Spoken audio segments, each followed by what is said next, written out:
I'm Chris from Play Comics, a show where we look at video games based on comic properties and how well they stick to that source material, a part of the GonnaGeek network, just like the show you're checking out now. Shows on the network are individually owned, and opinions expressed may not reflect others.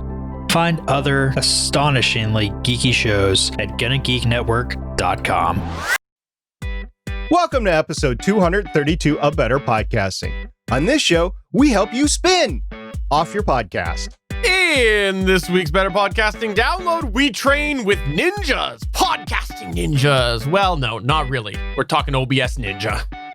And finally, in this week's Better Pod Back, we talk about how this year's Magic Humble Bundle is a little less humble. Lauren, start the show now. Neither of us are humble. Welcome to Better Podcasting. With a combined history of over 1,000 episodes, and starting as early as 2008, we are hobby podcasters through and through, just like you. That's why we are different. We minimize the money talk so that you can focus on building a better podcast. Here are the hosts for the show, Stephen Jondrew and Stargate Pioneer.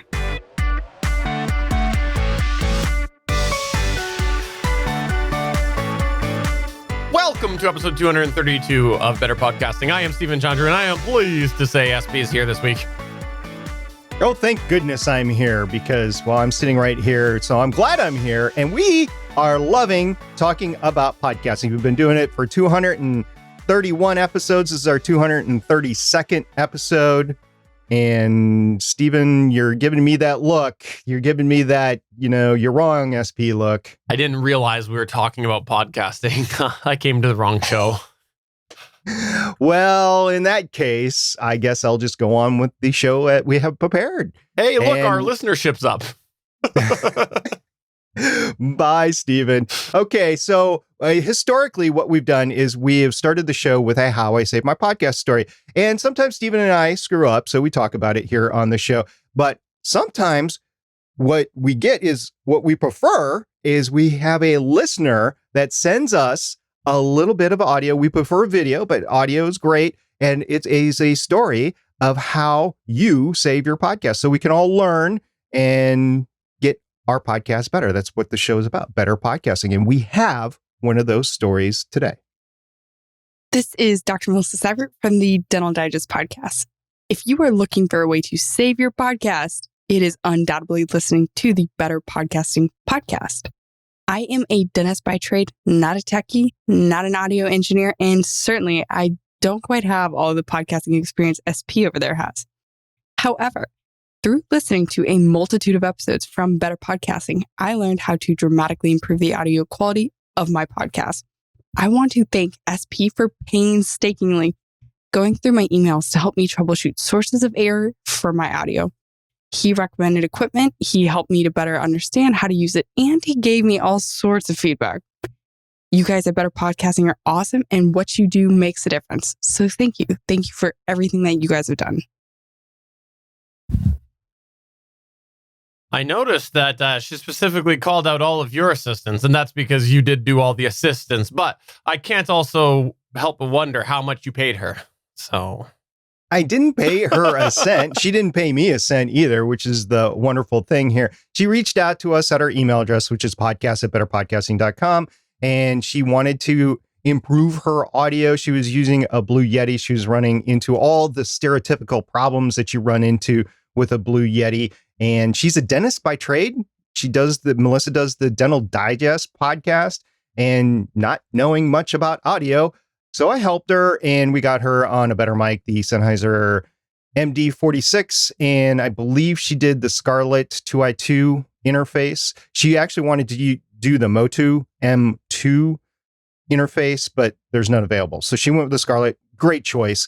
And her audio greatly improved. So I'm looking forward to listening to another episode. I haven't since she has put in the new audio equipment, but she is already really raving about the fact that all the reverb and the desk knocks and stuff like that that she used to get all the time are not there. So congratulations, Melissa. And that is a How I Save My Podcast story. If you don't know what you're doing, you reach out, you call a friend, you catch on to Better Podcasting, you listen to some episodes, and you improve your show. That's what the show is all about. So thank you very much for sending that, Melissa. And thank you for saving your podcast and sharing that with everybody. I was just thinking that maybe one episode you can have some of your clients participate in it while they're having the dental work done. I know it would be really hard to hear what they're saying, but we're always having to have conversations with our dentist as the patient. So I guess you could do the podcast. You know how hard that is to talk back to your dentist when you've got everything going on? It's so hard. So let's podcast through it too, right? Or your hygienist, basically. Yeah. No, she doesn't record with patients, at least not that I've seen. It's other doctors, and it's talking about the artistry and the science and the practicalities of dentistry. So if you want to check that out, that is the Dental Digest. And, Stephen, it's funny that you talked about that, because I was just thinking about something we had mentioned years ago, which was me podcasting on a treadmill, right? We talked about that years ago. Do you remember that? I do. And I was hoping that you did not remember that. Because you don't want to deal with it, because Absolutely you know it's not. going to be an absolute failure. Yeah. But I was thinking about that. So I will podcast from the dental chair right after you podcast with me on the treadmill. Let's go on to our featured segment.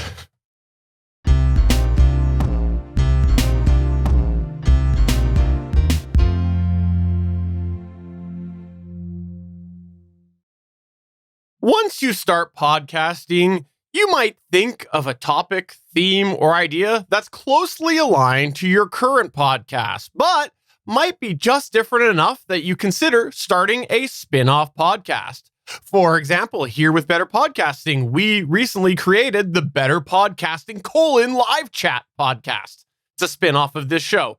Creating a spin-off podcast sounds easy on paper, but it does face a variety of different considerations from a development perspective, legal perspective, and a whole bunch of other things in between. Now let's talk a little bit about spin-offs themselves, and let's use a familiar medium here, the television show. There are a variety of spin-offs that have come over the years with television shows, and because SP is the older one here, I'll kick it over to him to give the first example, because this is way before my time.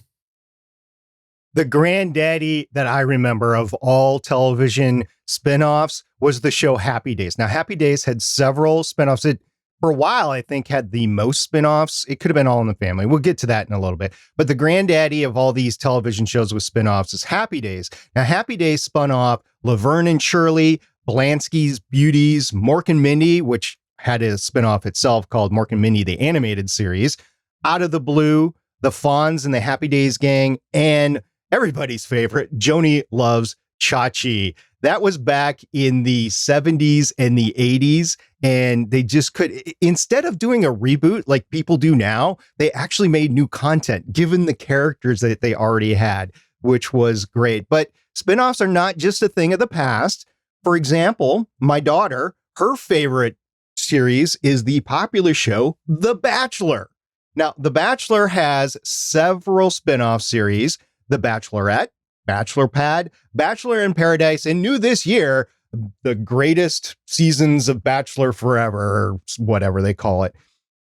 And we've talked before about the CW superhero television series. I even had a podcast on one of them. Originally, it was just one show called Arrow, but that spun off to The Flash, Legends of Tomorrow, Supergirl, Batwoman, Black Lightning, and now Stargirl, and the list keeps on going until CW shuts it down. I don't know when that's going to be. Heck, it's worth noting right now that I started podcasting due to the 2003 series reboot of Battlestar Galactica. That series spun off Caprica, Battlestar Galactica Blood and Chrome, Battlestar Galactica Razor. And I'm going to throw one in for Steven here. This is for you, Steven. It's a little bit for me, but it's definitely for you. Very kind. The Geek Central podcasting endeavors of Steven can be traced back to the fact that he became a geek as he was a diehard Trekkie his whole life. Steven, you want to run down all these series? Yeah, for sure. Obviously, the original Star Trek was Star Trek, the original series, and that spun off to a bunch of different TV and movies, but let's stick with TV here. There was Star Trek, the animated series. There was Star Trek, the Next Generation, Star Trek Deep Space Nine, Star Trek Voyager, Star Trek Enterprise, Star Trek Discovery, and this year, Star Trek Picard. There's a whole bunch of different spin-offs of that one. So it's not different with podcasting. Sometimes you end up having more spin-offs of your original podcast. And there are many considerations to be had when you're creating this spin-off, both short-term and long-term. Today, we want to talk about these considerations. We both have some experience spinning off our podcasts into different other types of podcasts. And so we'll try to share some personal examples as we go through this today, like we like to do. But before we begin, we want to be clear with sort of what we'll be referring to as a spin-off podcast. For today's episode, with the context of what we'll be talking about, we think that a spin-off is something that is in some way related to an existing podcast. Often it's affiliated with the primary podcast, but not necessarily. And there'll be more to come on that in a bit. So let's start off by talking about some different types of spin-off podcasts. And I know that SP is all about the soft spin-off. No, that's not true. That's what we're going to talk about first. We're going to talk about a soft spin-off series. This is a spin-off podcast where you have an idea related to a podcast's overall theme, but it is distinctly different. This is often a sub-series within the main podcast feed. For example, when Steven did the comic book podcast that he did a few years ago, there were a few limited series that he did over the years in addition to the main show. For example, one of the hosts decided that he wanted to do an ongoing retro review of an old comic book series. Another host wanted to expand their news coverage to have a midweek news report in between the release of the weekly episodes. The overall arching theme of their podcast was comics, but the existing host decided to offer these as an ongoing spin series within the main feed in between their primary episodes. Now, one of the nice things that came with this was it was a way to help the host grow a little bit too. So it wasn't having to send them off to do their own individual podcasts and work out all that technical stuff. It was within the same fold. And so they were able to go and create essentially a new podcast, but within the main feed of the primary podcast. It worked out pretty well, and we'll touch on that in a minute. The next type of spinoff that we'll talk about today is a spinoff of in-show content into its own individual podcast. These types of podcasts often form because an idea outgrows the confines of your podcast. For example, you may implement a new point of discussion into your podcast, but in order to have the discussion in a meaningful manner that does the material justice, it starts detracting from other areas of your podcast. Maybe it even makes it too long in your eyes. So to solve the issue, you could remove the idea from the original podcast and move it to its own podcast that focuses entirely on that specific idea. Another type of spinoff podcast is one that we'll call a branded spinoff. This is similar to the previous one, but distinctly different. This is often a type of spinoff that shares the same overall branding of your podcast, but has a distinctly different theme. For example, I used to do a now retired podcast, at least for now, called Legends of S.H.I.E.L.D. Longbox Edition. This was a spinoff to the primary podcast called Legends of S.H.I.E.L.D. While it did carry the same name as Legends of S.H.I.E.L.D., ultimately the spinoff Longbox Edition was about comic book reviews. However, the primary podcast focused on the Marvel Comics television movies that were based on the television movies. This, by the way, I just want to point out, is different than the comic book podcast that Steven talked about. So we both independently did a comic book podcast. Good distinction. Yeah. The biggest difference between a branded spinoff show and the in-show content spinoff is simply the brand. In the intro, we gave several television examples. One of the examples we gave was Happy Days. Happy Days spinoff hits like Laverne and Shirley, Mork and Mindy, and Joni Loves Chachi. These shows were ideas of their own that grew out of the original work. On the other hand, there was the show that my daughter loves called The Bachelor. All of the Bachelor spinoffs are branded as part of the Bachelor Nation. All these shows share the same brand. So that's the difference. The Happy Days spinoff had their own brand, but the Bachelor spinoffs were all part of Bachelor Nation. It was the Bachelor brand. Because these shows share the same brand, you'll see the same artwork or visual elements of the shows in each. You might even hear the same music. Will hear the same cast and the same host in the show. The topic will be very similar, and a difference might just be a slightly different tangential topic. We'll expand more on this in a little bit. And the last type of spinoff that we want to talk about today is one that follows a similar train of thought to what we're talking about today, but in some ways is arguably not technically a spinoff. This is where a new show is created due to an affiliation of people involved with a podcast, but is legally independent. Often this comes because some of the hosts of one show have a shared passion about a topic and want to create a new podcast. Now, why do we call this a spinoff, even though it's an entirely new beast? Because as we've said, often listeners like you like the host. If they see a new podcast that features a few of these voices that they like, they might give it a shot, even if it's a separate entity all on its own. On a slightly less uplifting note, we'd be remiss if we didn't mention this could actually be a similar concept to the primary podcast. If some of the hosts decide they're unhappy, want to leave the show, there are all sorts of legal considerations to be had with this, but we're not lawyers. We've always said that. Assuming there's nothing legal holding you back, again, this would likely not technically be a spinoff, but to the audience, it's close enough that they might follow. I got an example for you on this, SP. Would you like to hear it? I would. So, just to give you a little bit of perspective from continuing on the television theme, between 1982 and 1993, David Letterman hosted a late night talk show that aired after The Tonight Show with Johnny Carson, and this was called Late Night with David Letterman.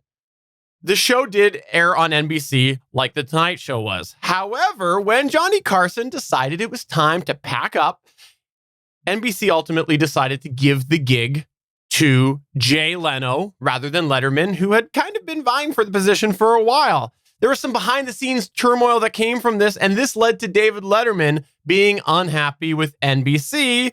Well, CBS took advantage of that, and CBS decided that they would create a new show to go head-to-head with The Tonight Show, and that was the one that David Letterman did for many years, called The Late Show with David Letterman. And this was a direct competition to The Tonight Show. Now, a large portion of the on-screen and the off-screen creative team came along, so there was a very similar feel, and as such, a lot of the audience also came along with him. So in some people's eyes, this was a continuation of the previous show that he did, which was technically its own separate entity. There's one more possibility that I just want to interject really quick, and it's not really a spinoff. It's more of a repackaging. It's when you take longer form content or shorter form content and then you create it into the reverse. Like you take a longer show, like an hour show or 2 hour show, and you throw it into a 5 or 10 minute show, or you take that 5 or 10 minute concept and then you expand on it in a longer show. But they're two distinctly different shows, and it might or might not seem like a spinoff. I just wanted to throw that in as a last throw. Good example. So what are some of the considerations that you might have when creating a spin-off podcast? Well, let's start with the first one. Do you have time for a full spin-off? And if so, in what capacity? We've made it no secret over the years. Podcast creation can be a very daunting endeavor, and it can be hard for you to balance your podcast and personal life time. This is important to do this in a manner that allows you to keep having fun while you podcast and make sure that your podcast endeavors are something you enjoy doing as a hobby podcaster. Now, SP, you've got your golden rule of hobby podcasting, which I think is do not have more than 3,000 podcasts going at one time. I think that's your golden rule, right? Well, I have 15 golden rules of hobby podcasting, but one of them... Sorry. Okay. I'm sorry. Right. But one of which you can find out on our 50th episode, which you can find at betterpodcasting.com/50. But one of the golden rules of hobby podcasting includes no more than 2 hobby podcasts. This is in large majority because you have to have the time to do everything. You can't just churn out crap and expect your stuff to grow. Now, it might help you grow by having a second podcast, but you have to put the time and effort into it. And if you want to go beyond that, you need to network with a bunch of people. But if it's just you and your buddies, no more than 2 podcasts between you. So, depending on what the answer is to the question that we asked, which is, do you have time for a full spinoff? And if so, in what capacity?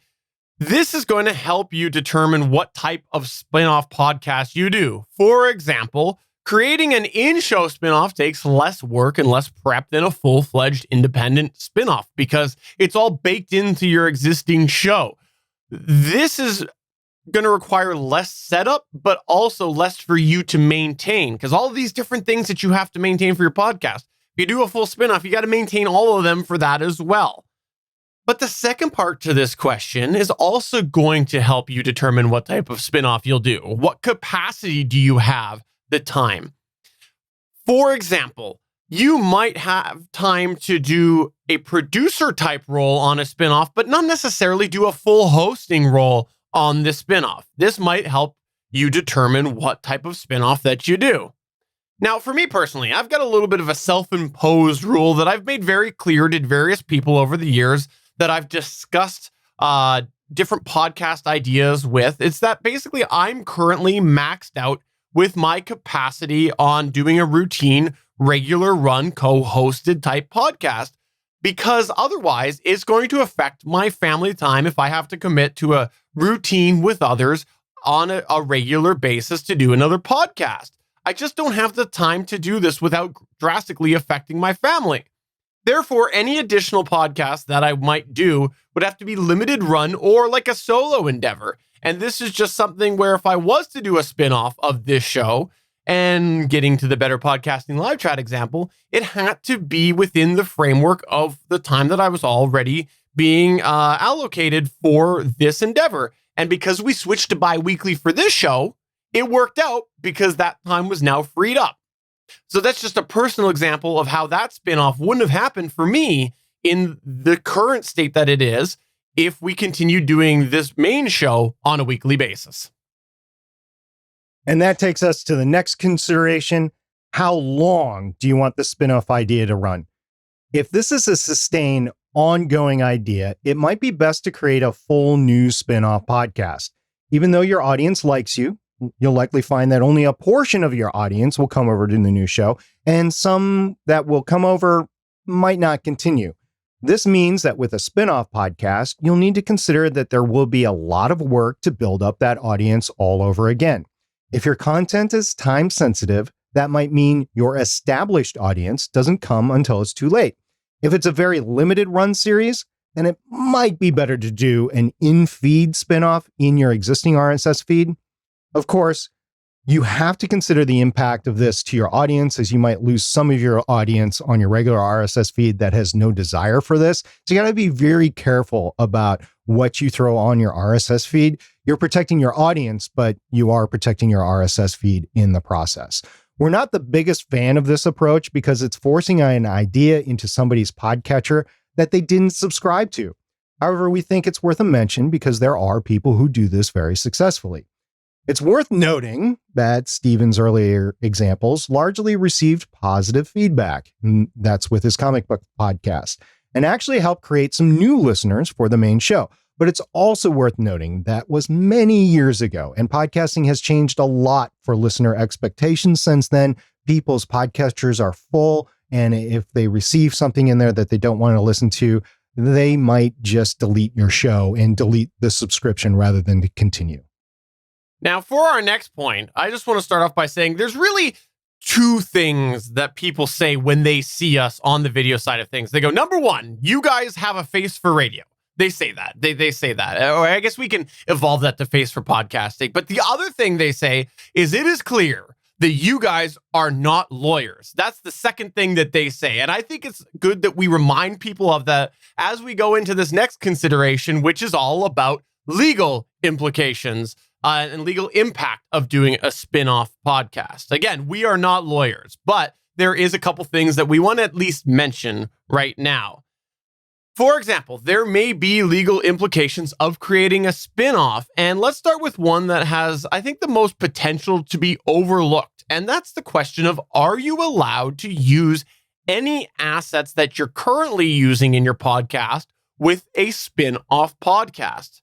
For example, let's say that you do create a spin-off podcast and you decide that you want to use the same music or artwork that you were using for your main show. If you've purchased these items, you might want to take a look to see if the terms of that purchase allow you to use it on more than one project, because there are a lot of things where it's only licensed for one project, and you should see if that's allowed. Or do you have to go and repurchase? That is a consideration that you're going to have. But another question that you might have is who owns the property for the spinoff? In the past, we've talked a lot about my paint drying podcast. There's Steven's paint drying podcast.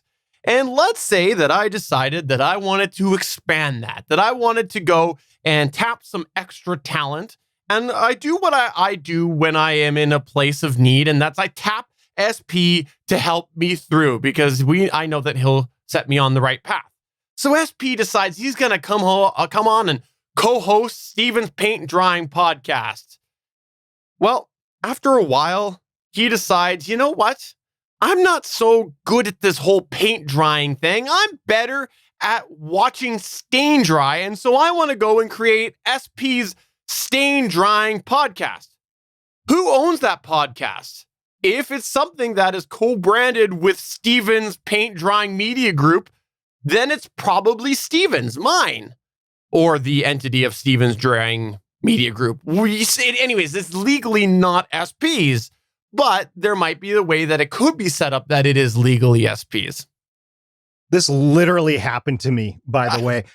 The Legends of S.H.I.E.L.D. podcast that I thought do. You were talking about creating a stain drying podcast literally happened to you. Oh, okay. We'll talk about that later. But before we talk about that, let's talk about the bigger example. The Legends of S.H.I.E.L.D. podcast that I do is technically a spinoff of a podcast called Legends Podcast. Nightwing, who created Legends Podcast, also created Legends of S.H.I.E.L.D. It was actually the same crew that did both. And as we mentioned here before, I assumed ownership of Legends of S.H.I.E.L.D. about 13, 14 episodes in. When I created the Legends of S.H.I.E.L.D. long box edition, that was even another spinoff. So who owns the podcast? Who owns Legends of S.H.I.E.L.D. and who owns Legends of S.H.I.E.L.D. long box edition? In this case, I have documentation from the creator of Legends Podcast and Legends of S.H.I.E.L.D. podcast stating that I own all the rights to Legends of S.H.I.E.L.D. That's true, by the way. Legends of S.H.I.E.L.D. updated its artwork and music along the way, so I didn't have to worry about the old artwork and music that Wing used on the show. So by extension, I now own Legends of S.H.I.E.L.D. long box edition, which has some of the same music, theme, and artwork. However, this would all be a different story if the original owner, in this case Nightwing, did not give full ownership to me in writing. If the original owners retain some element ownership, such as the podcast media hosting, RSS feed, artwork, music, or even the domain name, then that would be a separate issue. So that's just a real world example. Back when I think I was talking to Steven at the time, back when Legends of S.H.I.E.L.D. was assumed, I got it in writing that I would take ownership of it, that I would take ownership of the RSS feed and the domain and everything. So everything transferred over to me legally. You missed that size 4 font that I made him throw in there saying, and Steven. I made sure that was in there. You want ownership of it? No, I don't. No. Okay.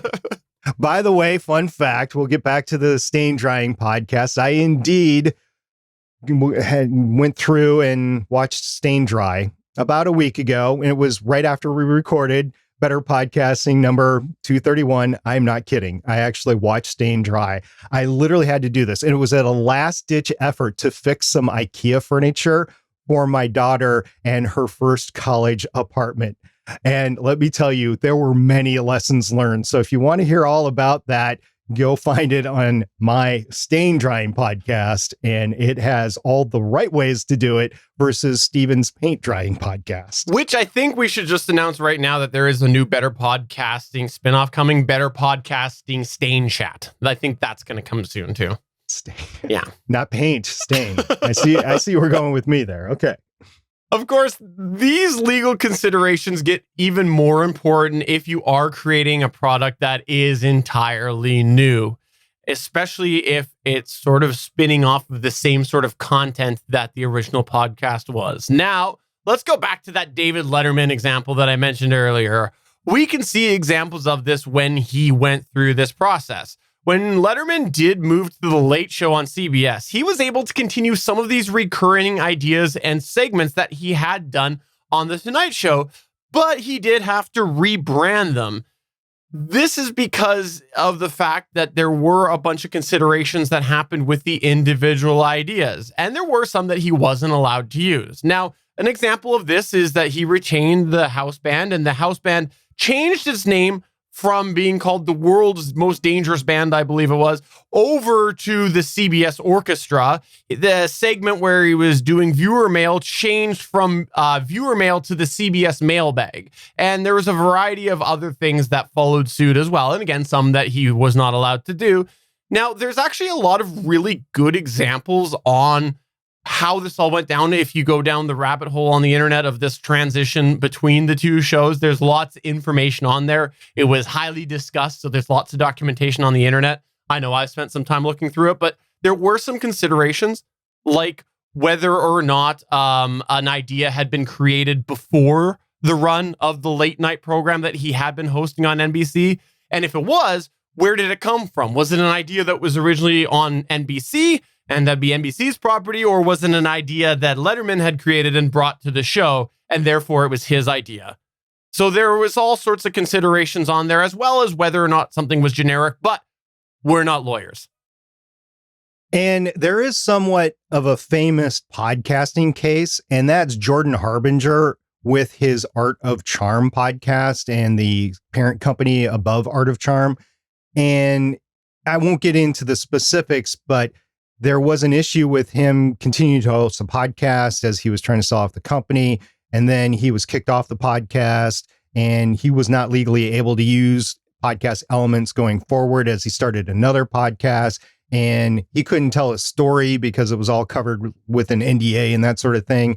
This is all documented out there. Jordan Harbinger has commented publicly on it, but this is the very case. And this is a professional podcast, but this is the very case where we say, we're not lawyers. If you run into these issues, you better get one. And the best thing to do is get a lawyer from the very beginning and make sure that you are legally sure of what you are doing and protecting yourself or your company or your podcast as you're going forward. SP, question for you. Quest. I've decided that I want to go and make a spinoff, but how do I really lock in the fact that it's a spinoff of my main show? If your podcast is a semi-related idea to the first one, but is primarily a new entity, you may have very few associations, and that's okay. Spinoffs don't have to always fly the flag of the main podcast in an obvious manner. Just to hammer this point home, let's continue with our TV examples. Frasier is an excellent example. Now, the TV show Frasier centers around a character, Kelsey Grammer, that originally was seen on Cheers. There were very few direct nods to Cheers over the years of Frasier, and objectively, the shows have extremely different types of comedy and flavor. And matter of fact, if you're watching the two, and if it wasn't for the fact that you knew the main character was the same, you'd be like, is this really in the same universe? At the time, NBC was trying to create an entire universe of sitcoms, so leave that as it may. But there are people who didn't even realize Frasier was a spinoff of Cheers. Another example of this, and I have not watched any of these except for one, but is the CBS crime drama brand NCIS. Although you might not realize it, NCIS is actually a spinoff of another series called JAG, which I have seen some episodes of. And it was really only within the last few years that they brought this tie-in to the plots on the show. So yeah, all these crime dramas, yeah, they're, if it's within a network, it's all tied together. However, you may opt to make the spinoff more obvious through various ways. One way could be through the branding itself. Continuing the NCIS example, NCIS itself has created spinoffs, and those continue to use the NCIS brand. For example, NCIS New Orleans. Or to give a podcast example, we'll go with our very own show, Better Podcasting Live Chats. And if you're searching for it, I gotta say, it's Better Podcasting : Live Chat. Yes, Stephen totally set up these examples in a manner where he could loosely associate Better Podcasting in the same vein and thought as his beloved NCIS crime dramas. I'm not the one to watch it. Stephen is. Totally did that. Now, another way that you might set this association is through creative means. For example, the music or the theme of your podcast, if you're using that. Perhaps you want to choose a theme that is similar to your original podcast, but distinctly different. This can be hard if you don't have an original piece, but it is possible. For example, a lot of the music that is on Pond 5 do have various flavors by the creators, which can drastically affect the end product, but have a similar sound. Sometimes it could even be within the same track itself if you're only taking a portion of something that you've purchased. Here's an example. The music that we use on Better Podcasting, it is 2 minutes and 54 seconds long and has several sections in it that we could use that have the same feel, but might sound like their own independent thing. But there also was originally actually some different flavors on Pond 5. Yeah, we got it from Pond 5. Might as well say it's on a bunch of commercials, where you could actually have a similar sound, but a distinctly different track. Fun fact, SP may very well have this track loaded onto his iPod and his iPhone so that he can listen to it. And sometimes when he's having troubles fall asleep, he puts it on, he plays it. It sets him at ease as he listens to it and thinks of me. That's not true. I use it to pump myself up. Like if I'm going into work for a bad day or I'm headed home and just want to unwind or something like that. Yeah, it's a really exciting tune that we've got here. Anyway, one more direct way that you can create the association between the spinoff and the original is by specifically calling out each podcast on the other podcast. For example, on the primary podcast, calling out the spinoff, or vice versa. You might even briefly snapshot a highlight from the other one and turn it into a routine promo to try to cross over the audiences. And if the ideas are different enough that you want the podcast to still be affiliated, but stand on its own, you might simply use other affiliation methods. For example, you could create a website that is for both of your podcasts. This way, if somebody comes to your website, they see all your affiliated podcasts together. This is a little bit different than a network, but could be considered a network of the same spinoff branded shows.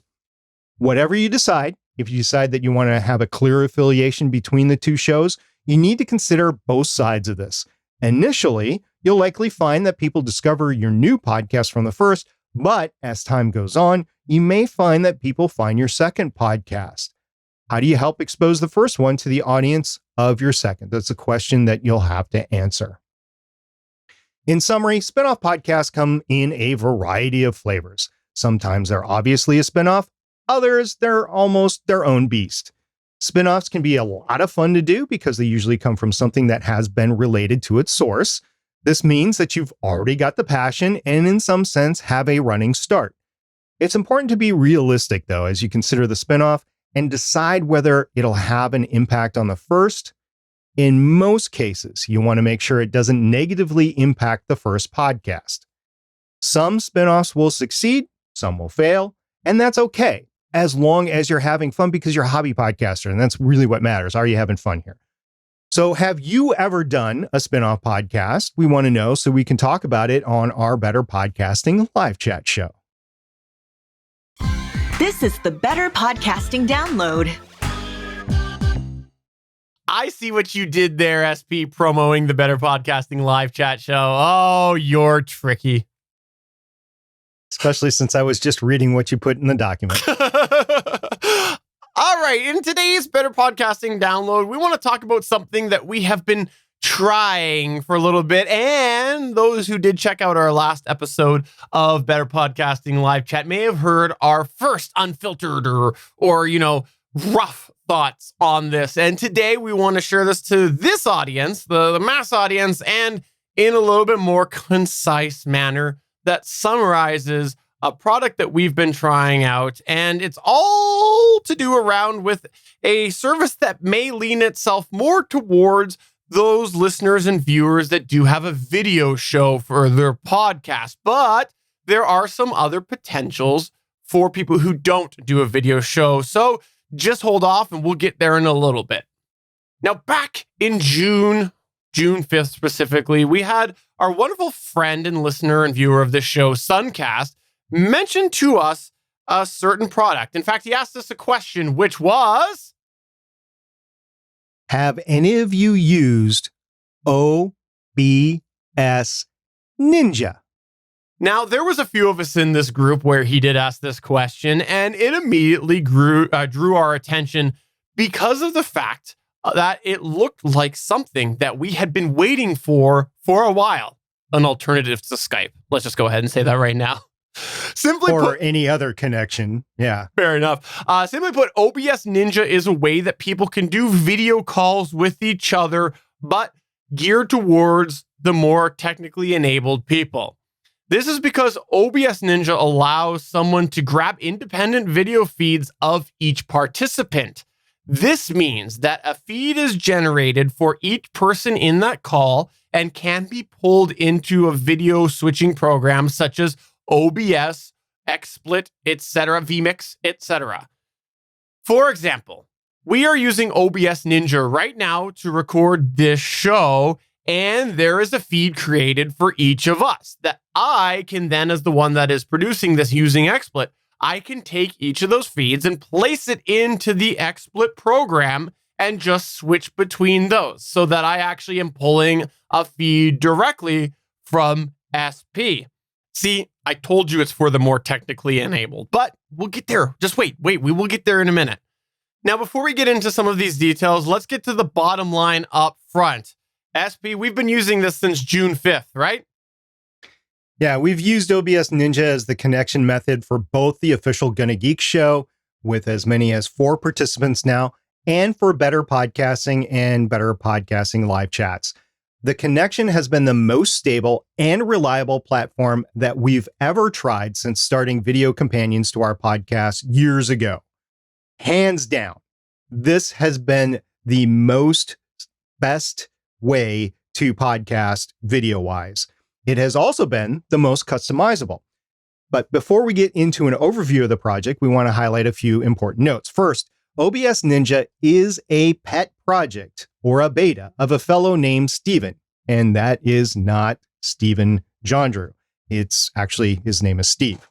Apparently, he created it a while ago, but decided to do an overhaul recently, pretty much at the end of the pandemic, actually. As such, it's important to note that it's not a commercial product, and at the moment, it doesn't seem there is the intention to do so. It's also important to note that it should be looked at as a connection method, not a delivery service, not a streaming service. What we mean by this is that something like StreamYard, Hangouts on Air, RIP, Blab, RIP, etc., where the service provides a final product to be streamed to people. The intention of this is that you use additional software to take these sources and broadcast or record them using other tools, like Steven said before, like OBS, XSplit, Wirecast, vMix, etc. This is a personal pet project, and this is not a spinoff, for our first segment there, of OBS itself. Steve actually created the OBS Ninja with the intention for people to using OBS itself to use it, which is why it has the similar name, but it is usable with any type of software that can pull individual video needs. So, Steven, what are our general first thoughts about OBS Ninja? Well, it's really a fantastic solution for anyone who is looking to get a little bit more creative with how they're using individual video feeds for the participants.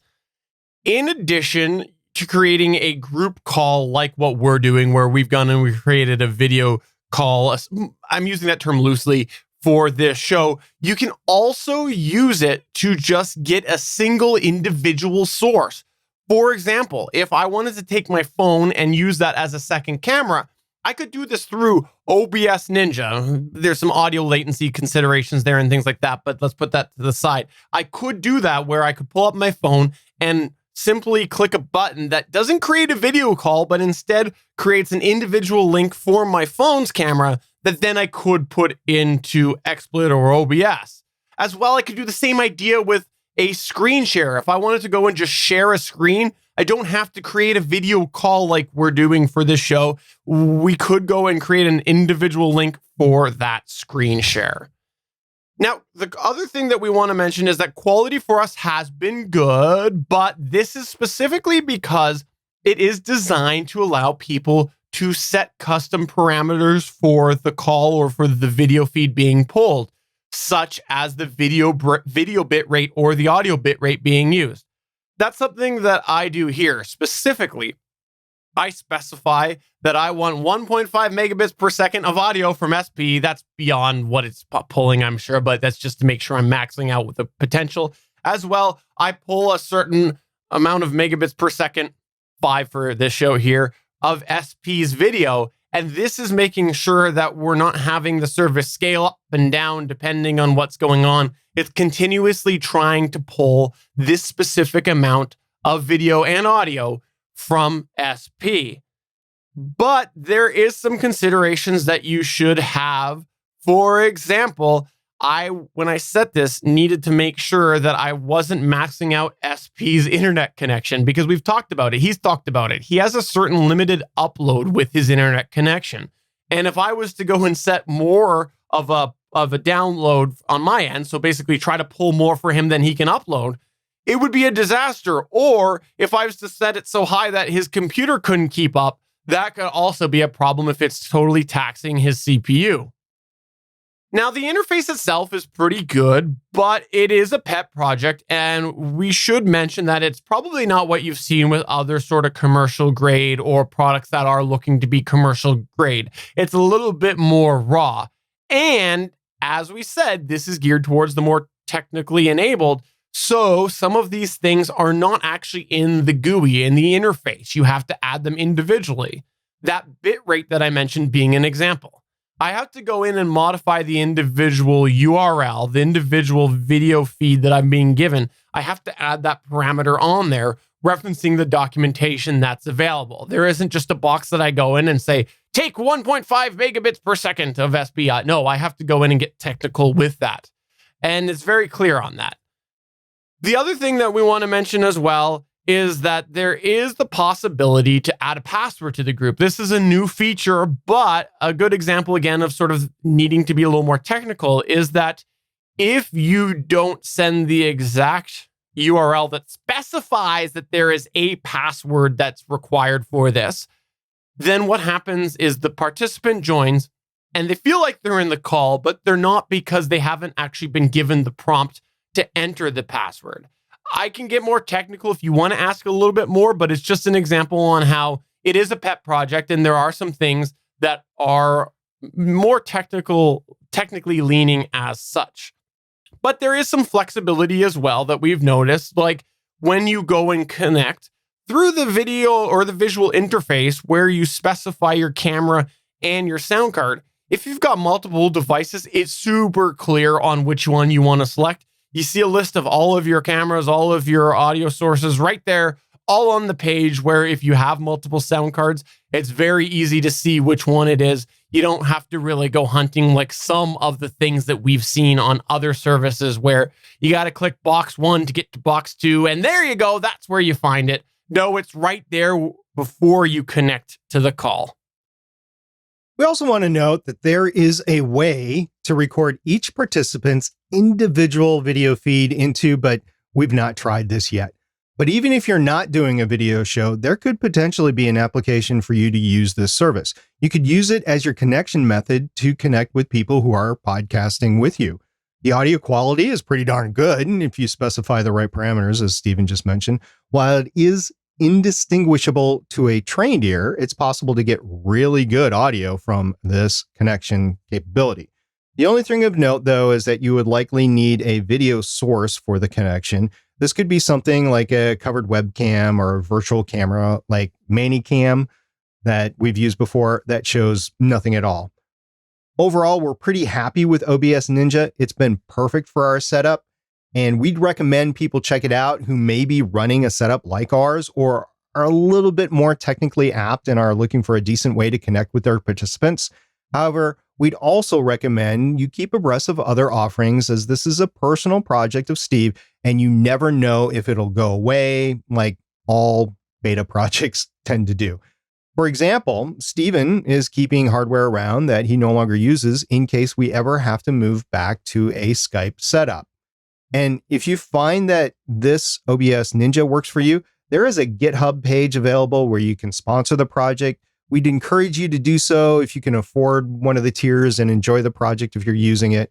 And disclaimer, there's no guarantee that this will keep the project around, but in our opinion, it's always great to support developers when you use their project as part of your regular routine, especially independent ones.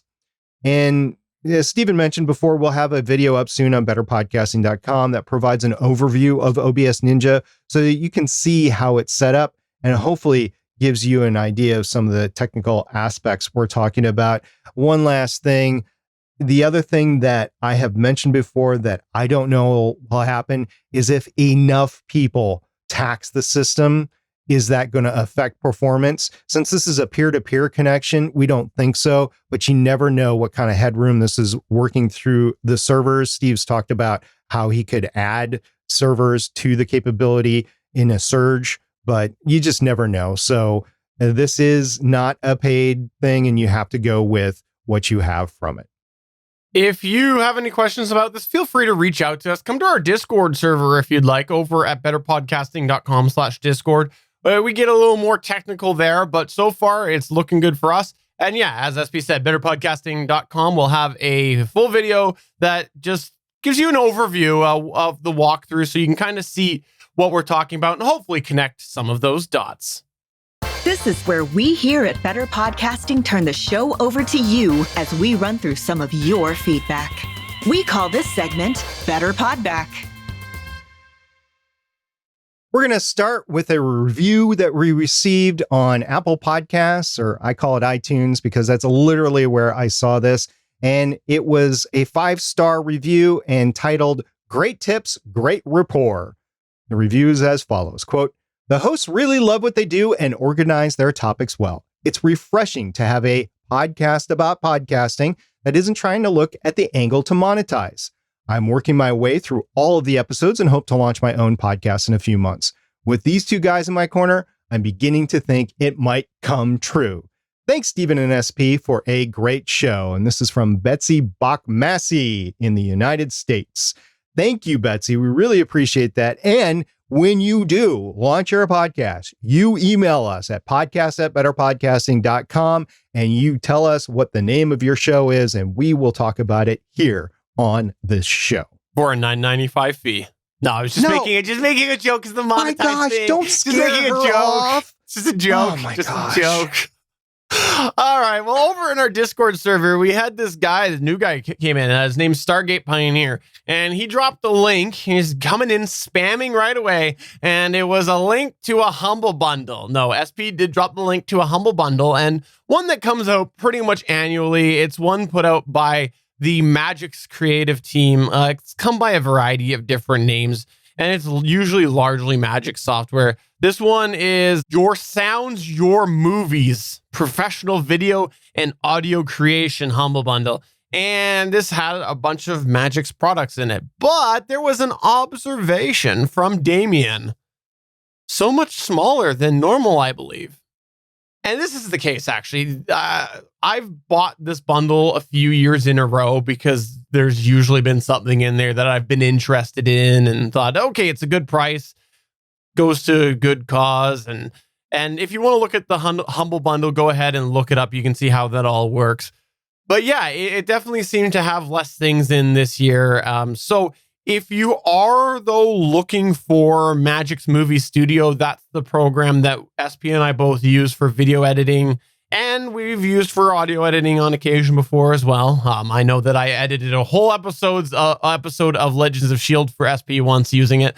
You can check it out. It is pretty versatile, and it's last year's version, which is the one that SP and I are currently using. So if you want a link to that, come to our Discord server at betterpodcasting.com/Discord. I actually won't be putting it in our show notes over on betterpodcasting.com because I don't want to be part of the problem that links to Humble Bundles well after their expiry. So if you want to check that out, come to our Discord at betterpodcasting.com/Discord. My older daughter wants to start a YouTube channel doing book reviews. She loves all the YouTube channels that she sees out there, and she's come to me for help. And she said, "What program should I edit with?" I'm like, well, you can choose whatever you want, but if you want me to help teach you, you're going to have to get Magic's Movie Studio.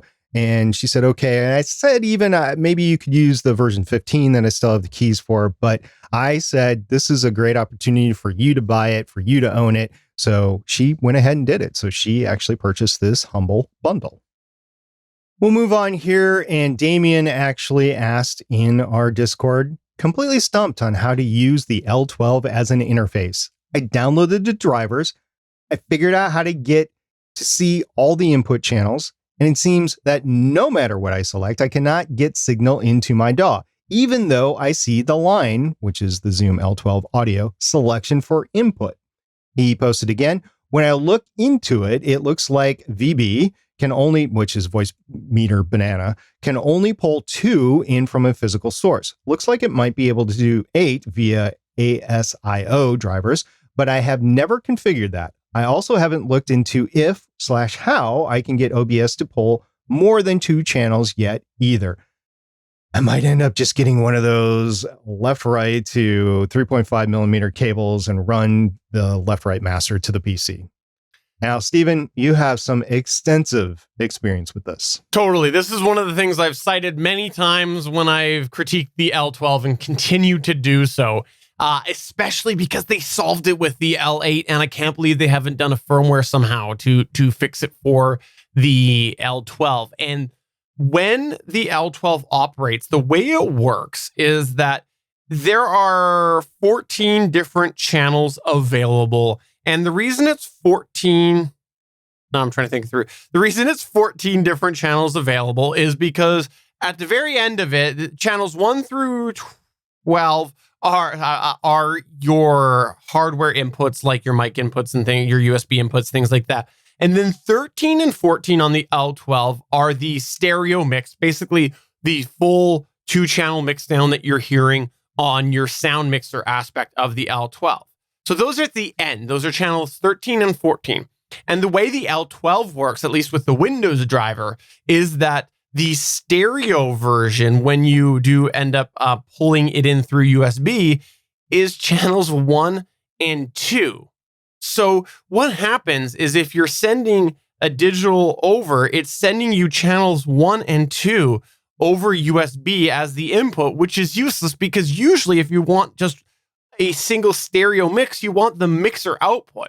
And that's actually how they fixed this on the L8. And you can actually pull in the stereo mix down very easily by using the USB function. And I've tried and I've used it for this show and other shows as well. So that is the workaround that I personally did with the L12 was I went from the analog output on the L12 into a UMC 202 HD for that overall mix down, because the final edits that I do use the actual captured sound that's on the SD card. But for like a live stream or like a reference track, I want that whole mix down. And so that's the way I ended up having to do was go from the outputs into a separate input device. I don't know why it's like this. I fear that there's no way to fix it if on the board itself. I suspect there's got to be a way to fix it in the driver, because you can make this work if you use those ASIO drivers where you get if you set it into the full multi-track 14-channel mode, you can do it with some third-party software where you're specifically grabbing those 13 and 14. And I've done that before, but it's not easy. And you have to use another piece of software, which then brings in other issues like latency and possible issues drawing your system and crackling and dropouts and a whole bunch of other things. So it's odd to me, and unless they fix it, will forever to be critical of that, because I think it's a huge misstep on their part. This is the one reason we talked about it a few months ago that I don't see a option out there for me to upgrade yet. This is one of the reasons why the L12 is not an option for me to upgrade, because I want that easy pull of the stereo mix into USB. Don't blame you. I don't want to fool around with it. So that's one of the reasons why I am not enthused with the current generation of everything. I mean, there's some phenomenal gear out there, phenomenal hardware to mix and record stuff, but I just don't see anything that could replace my current setup. Okay, moving on to the next comment. This was by Amanda. She goes by A.L. Moral on Discord. She said, since we were talking about listening speed the other day, I just caught myself listening to Better Podcasting at 0.8 speed for a moment.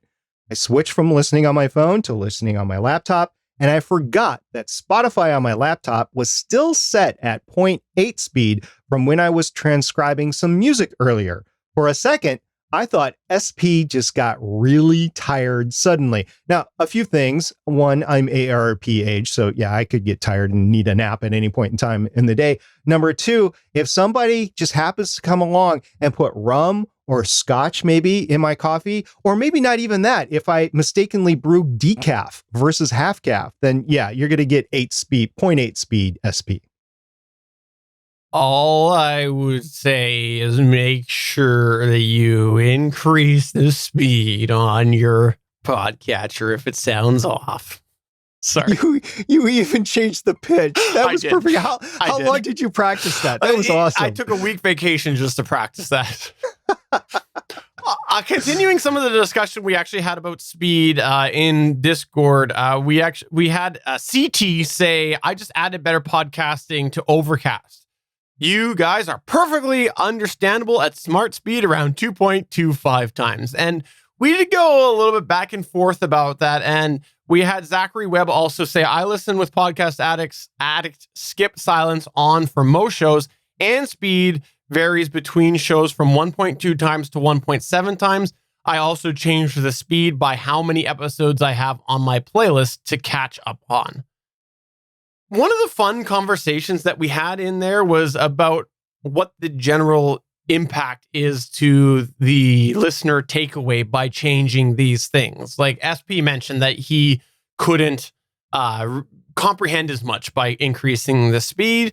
For me, the truncate silence thing was one of the things that I was a no-go. I will sometimes listen to podcasts occasionally up to 2 times speed. And part of this is due to I trained my brain a long time ago through a previous job that I used to do to listen to people talk faster.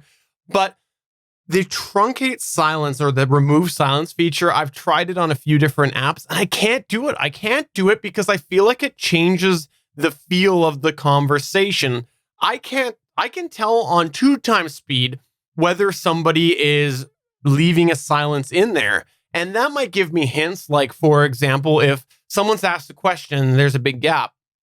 I know that they're thinking about the answer. So now I have to know, are they thinking about it or are they BSing it, right? So it's a cue there. Or sometimes it could be a pregnant pause, things like that. So I personally do not like the silence feature removed unless you're listening to like a really unedited podcast that is full of silences because the people just aren't really good with their words, or they like kind of talk a little bit like Shatner or something like that. So I can see that in that case, but for a show that do have people that are pretty fluid overall and do a good job of editing, I can't stand over truncated silence. I usually listen to podcasts on my phone at 1.25 or 1.5 speed. And I can do that. The 2.25 is a little bit fast for me. For YouTube videos, for the most part, unless somebody's a really fast talker, I'm usually about the 1.5, maybe 1.75 if I'm in a rush to watch stuff. But honestly, if I'm watching a YouTube video, I'm actually watching for the entertainment and the content. So I don't like spinning through it unless I'm doing a instructional video on something like staining or something like that. I just don't need to sit there and listen to the whole thing at 1.0 speed. So yeah, I do speed things up, and it does drive me insane at work when I have to listen, because this is the only way I can listen to podcasts at work. When I have to listen on my old iPod Classic, which has no capability to speed up and no capability to skip. There's not a skip button. Now, I can use the wheel to go ahead, but depending on how long the podcast episode is, like if it's an hour and a half long podcast episode, the wheel will go forward like 10 minutes. Like, no, I just wanted to skip forward 15 seconds. So yeah, that's my 2 bugs about still listening to the iPod Classic at work. It bugs me, but at least I can listen to podcasts. Well, SP, that's going to take us to the end of the show. Before we wrap up, let's remind everybody we're part of the GonnaGeek Network. If you want to check out other awesome geeky content, check that out at GonnaGeekNetwork.com. And if you want to chat with us in between the recording of this show, you can come to our Discord at betterpodcasting.com/Discord or check out our Better Podcasting live chat show. We'd love to have you subscribe to that. It's pretty raw. It's unedited. So when you do hear us make all sorts of mistakes and have weird banging noises and things like that, all it is we're taking a live stream and posting it in a form that people can listen to the audio version. So it's our avenue to do all the things that we say you shouldn't do. That's what it comes down to. If you want to get in touch with us, podcast@betterpodcasting.com. That's the best way. Send us a video, send us audio. We'll play it on the show. Thanks for listening, everybody. We really appreciate it. And we'll see you here in 2 weeks. And we'll see you on the Better Podcasting live chat in 1 week. For episode 232 of Better Podcasting, I'm Stephen Jondrew saying yes. That was silence, but some of you didn't get that. I'm SB saying, have a great week podcasting. We'll see you next time. Bye. Bye.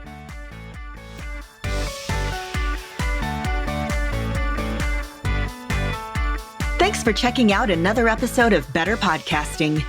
You can find the full back catalog of Better Podcasting at betterpodcasting.com. If you're into geeky podcasts, please check out the other podcasts on the GonnaGeek Network at GonnaGeekNetwork.com. This show was produced and edited by Stephen Jondrew of GonnaGeek Productions. Voice work was done by L.W. Salinas. Thanks again for listening or watching, and we hope to see you again next week.